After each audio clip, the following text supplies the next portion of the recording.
பொங்கல் நல்வாழ்த்துக்கள். ஸோ என் வீட்டில் இப்போ சாயந்தரம் பூஜை முடிஞ்சதுக்கப்புறமா ரொம்ப நாள் கழித்து நிஷிதா வந்துட்டு காட்டாமே இருந்தேன். ஸோ எனக்கும் வந்துட்டு இப்போது ஒர்க் ஃப்ரம் ஹோம் பண்ணிகிட்ருக்கிறதுனால வீடியோஸ் பண்ணுறதுக்கு ரொம்பவே டைம் கிடைக்க மாட்டேங்குது. ஸோ பொங்கல் நேற்று பெங்களூரில் ஒரு சிம்பிளான பொங்கல் எப்படி செலிப்ரேட் பண்ண நிஷிதாவை வச்சுட்டு அதை தான் நம்ம பார்க்கலாம். ஒரு நாள் முன்னே தான் நான் வந்துட்டு கிளீனிங் ஒர்க்கே ஸ்டார்ட் பண்ணிகிட்ருக்கேன். ஏன்னா என் ஒர்க் ஷெட்யூல்னால என்னால் முன்னாடியே பண்ண முடியல. ஸோ அதுவும் இல்லாமல் ஒரு சாட்டிஸ்ஃபேக்ஷன் வந்துட்டு என்ன தான் பண்ணாலும் டஸ்ட் வந்துட்டே தான் இருக்கும். அது ஒரு நாளைக்கு முன்னே நம்ம பண்ணால் மட்டும்தான் நம்மளுக்குமே அது ஓகே பொங்கல் அன்னைக்கு நீட்டாக இருக்குடா அப்படின்னே தோணும். ஸோ அதனால இது என்ன ஹால் பெட்ரூம் சின்ன கிச்சன்றதுனால அது ஒரே நாளில் முடிச்சிடலாமே, ஒரு 2 hours ஒர்க் தானேன்றதுனால நான் நிதானமாகவே பண்ணேன்.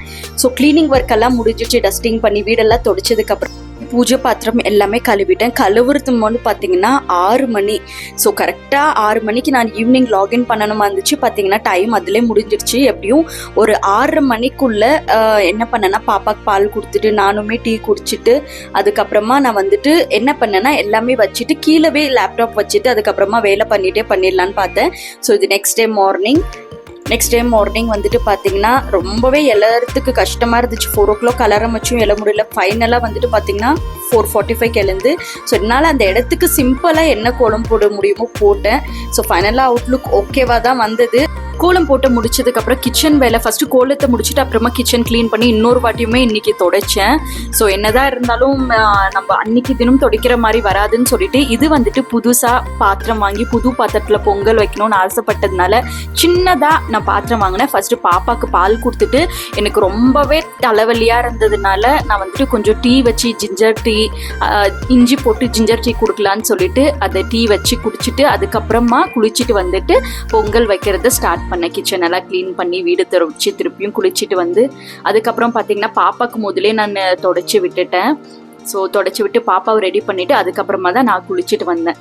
ஸோ பொங்கல் பானை நல்ல நேரத்தில் வைக்கலான்னு சொல்லிட்டு வச்சதுக்கப்புறமா நல்ல நேரத்தில் வந்துட்டு பொங்கல் வச்சிடலான்னு சொல்லிட்டு ரெடி பண்ணி வச்சிட்ருக்கேன். ஸோ எனக்கு இன்றைக்கி எவ்வளோதான் நான் இவ்வளவும் ஃபெஸ்டிவலுக்கு சிங்கிள் பர்சனாக எல்லாமே பண்ணாலும் நிஜமாலே எனக்கு இன்றைக்கி அவ்வளோ ஹாப்பினஸ்ஸே இல்லை. ஸோ ஒரு சிங்கிள் பர்சனாக சிக்கான குழந்தைய வச்சுட்டு பொங்கல் கொண்டாடிட்டு கூட பார்த்திங்கன்னா ஹஸ்பண்டும் வந்து இல்லை, காலையிலேயே அவங்களும் வேலைக்கு கிளம்பிட்டாங்க.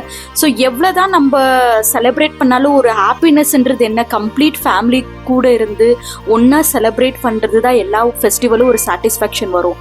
பட் ஆனால் எனக்கு அந்த சாட்டிஸ்ஃபேக்ஷனே இல்லை. இந்நேரத்துக்கு ஊரில் இருந்திருந்தா ஃபேமிலியோட எவ்வளோ ஜாலியாக இருந்திருக்கும். இங்கே நம்ம சிங்கிள் பர்சனாக இந்த பொங்கலை கொண்டாடுறோமேன்னு ரொம்பவே கஷ்டமாக இருந்துச்சு. ஒரு லோன்லி ஃபீல்னஸ் தனியாக இருக்கிறத இன்றைக்கி நான் உணர்ந்தேன். ஸோ ரொம்பவே கஷ்டமாக இருந்தது. கண்டிப்பாக நான் இன்றைக்கி கடவுள்கிட்ட வேண்டிக்கிறது என்னென்னா இது மாறணும், கூடிய சீக்கிரம் இது மாறி பழையபடி எல்லாமே ஒன்றா இருந்து இந்த மாதிரி ஃபெஸ்டிவல் எல்லாம் கொண்டாடணும். ஸோ அப்படின்றது தான் நான் முழுக்க சாமிக்கிட்ட நான் வேண்டிக்க போகிறேன். ஸோ ரொம்பவே கஷ்டமாக இருந்தது. பெரியவங்க இருந்து கூட நம்மளுக்கு கைட் பண்ணி சாமி கும்பிடுறதுல ஹெல்ப் பண்ணுறது ஒவ்வொருத்தர் பண்ணி அந்த மாதிரி இருக்கிறது ரொம்பவே ஒரு ஹாப்பினஸ் கொடுக்கும். ஸோ நம்ம எல்லா ஒர்க்கும் நானே எடுத்து போட்டு பண்ணாலும் கம்ப்ளீட் ஒரு சாட்டிஸ்ஃபேக்ஷன்ன்றது எப்போ வரும்னா 4 பேர் ஒன்றா கூட இருந்து சமைச்சு மற்றவங்களுக்கு பரிமாறி நம்ம சாப்பிடல அந்த ஒரு சாட்டிஸ்ஃபேக்ஷன் இருக்கும் பார்த்தீங்களா, அது இன்னைக்கு மிஸ் ஆகுது. ஃபைனல் பொங்கல் முடிஞ்சிச்சு. பூஜை ரூம் பார்த்தீங்கன்னா இப்படி தான் நான் சிம்பிளாக டெக்கரேட் பண்ணியிருந்தேன்.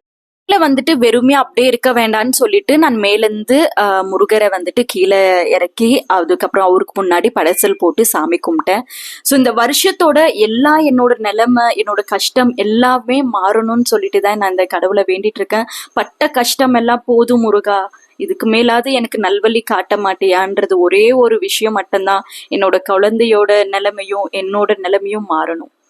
அது ஒன்று தான் வேண்டிக்கிறேன், நீங்களும் வேண்டிக்கங்க எனக்கோசரம். மத்தியானம் லஞ்ச் பார்த்தீங்கன்னா சிம்பிளாக தான் செஞ்சேன், யாருமே இல்லை கூட. ஸோ பொரியல் வடை பாயசம் எல்லாம் செஞ்சால் கூட என்ன வீணாகுதுன்னு சொல்லிட்டு நான் என்னன்னா கார்லிக் ரைஸ் வடிச்சுக்கிட்டேன், ரசம் இருந்தது, அதுக்கப்புறமா தயிர் அப்பளம் பொரிச்சுக்கிட்டேன் இன்னைக்கு. ஸோ தயிரில் சுகர் போட்டு சாப்பிட்றது எனக்கு பிடிக்கும். ஸோ இது சிம்பிளான ரைஸ். என்னன்னா ஒயிட் ரைஸ் வச்சுக்கிட்டு இல்லைங்களா, ஒயிட் ரைஸில் வந்துட்டு எண்ணெய் ஊற்றி கடுகு சீரகம் நம்ம வேணும்னா உளுந்து கடலை பருப்பு கூட போட்டுக்கலாம். ஸோ நல்லா ஒரு பல் பூண்டு, நல்லா ஒரு ஃபுல் முழு பூண்டை வந்துட்டு இடிச்சுக்கிட்டு எண்ணெய் வேணும்னா நல்லெண்ணெய் கூட சேர்த்துக்கலாம், நார்மல் ரீஃபைண்ட் ஆயில் தான் சேர்த்துட்டு அதில் வந்துட்டு மிளகாத்தூள் அதுக்கப்புறமா இடிச்ச பூண்டை போட்டுட்டு ரைஸை மிளகாத்தூளும் இடிச்ச பூண்டோட ஃப்ளேவர் தான் அதில் ரைஸ் போட்டு கலரிட்டு அதை சுட சுட சாப்பிடும் போது செம்ம டேஸ்டியாக இருக்கும். ஸோ ஒரு வாட்டி நான் உங்களுக்கு செஞ்சு காட்டுறேன், வேணும்னா நீங்கள் மெசேஜ் பண்ணணும், தெரிஞ்சுக்கிட்டீங்கன்னா அவ்வளோ டேஸ்ட் அண்ட் எம்மியாக இருக்கும். அது கூட ஒரு அப்பளம் வச்சு சாப்பிட்டா அவ்வளோ சாட்டிஸ்ஃபேக்ஷனாக இருக்கும், அதுவே போதுன்ற மாதிரிக்கும். இப்படி தான் மத்தியானம் லஞ்ச் முடித்தேன். இந்த பொங்கல் இப்படி தாங்க போச்சு. ஸோ நான் சொன்னபடி சிம்பிளாக இப்படி தான் நான் செலிப்ரேட் பண்ணேன். நானும் நிஷிதா மட்டும் இருக்கிறதுனால அதிகமாக வந்துட்டு என்னால் எதுவுமே கான்சென்ட்ரேட் பண்ணி பண்ண முடியல. எங்கள் வீட்டுக்காரும் காலையிலே எழுந்து வேலைக்கு போகிறதுனால அவருமே வீட்டில் இந்த பூஜை ஃபெஸ்டிவல்னால் இப்போல்லாம் தங்கிறது இல்லை. ஸோ 2 பேரும் நான் ஒண்டி செஞ்சு சமைச்சு அதில் ஒரு சாட்டிஸ்ஃபேக்ஷனே இல்லாத மாதிரி இருந்தது எனக்கு. எவ்வளோ நம்ம எல்லாமே விதவிதமாக சமைச்சு யாருக்காவது கொடுத்து அவங்க சாப்பிட்டு சந்தோஷப்படும் போது தான் நம்ம சமைச்சதுக்கே ஒரு நிம்மதி. அது சமையல் பண்ணுற எல்லாருக்குமே தெரியும். ஸோ நம்மளே சமைச்சு நம்மளே விதவிதமாக சாப்பிட்றதுக்கு நம்ம எப்பயுமே சமைக்கிறது இல்லை. சமைச்சு மற்றவங்களுக்கு பரிமாறி அந்த சந்தோஷம் தான் அது பெரிய சந்தோஷமே. ஸோ இன்னைக்கு அதனால தான் நான் வெறும் பொங்கல் மட்டும் செஞ்சு படைச்சது. மத்தியானமே பார்த்தீங்கன்னா சிம்பிளாக தான் சமைச்சேன். ஸோ இப்படி தான் என் பொங்கல் போச்சு. சாயந்தரம் பூஜை பண்ண நைட்டு வந்துட்டு பார்த்தீங்கன்னா நைட்டுமே நான் எதுவும் பெருசாக சமைக்க போகிறதில்ல. ஏன்னு கேட்டிங்கன்னா அம்மா வந்துட்டு அப்பாவுக்கு வந்துட்டு இன்னைக்கு படையல் போட்டதுனால அம்மாவே சாப்பாடு எனக்கு கொண்டு வந்துடுவாங்க.